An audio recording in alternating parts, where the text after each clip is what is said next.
Now the year was 1818, Edgar Poe was only 9. H.G. Wells and Jules Verne weren't born yet at that time. But a 19-year-old girl sat down and wrote out her depiction of science gone so very wrong. Mary Shelley is the mom of modern science fiction.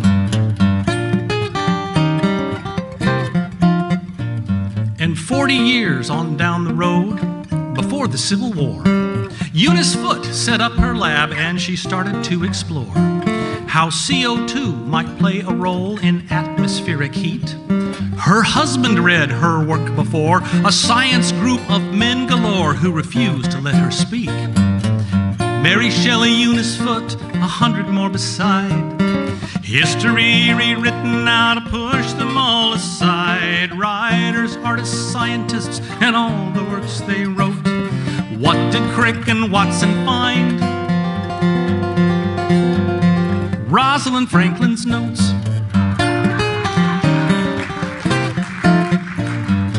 The poet Byron had a daughter, Ada was her name.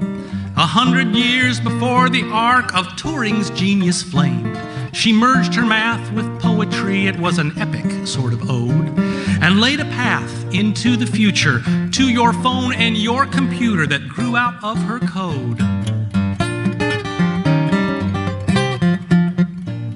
And there was Lisa Meitner and her partner, Otto Hahn, who bombarded some uranium with a cascade of neutrons.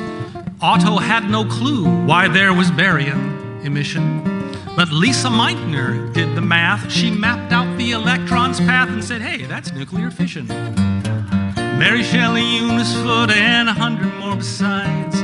History rewritten now to push them all aside. Writers, artists, scientists, and all the works they wrote. What did Crick and Watson find? Rosalind Franklin's notes.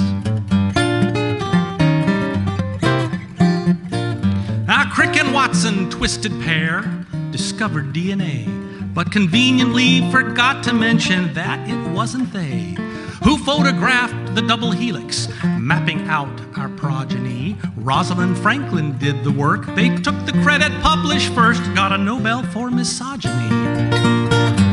Mary Shelley, Eunice Foote, and 100 more beside. History rewritten now to push them all aside. They were writers, artists, scientists, and all the works they wrote. What did Crick and Watson find? Rosalind Franklin's notes.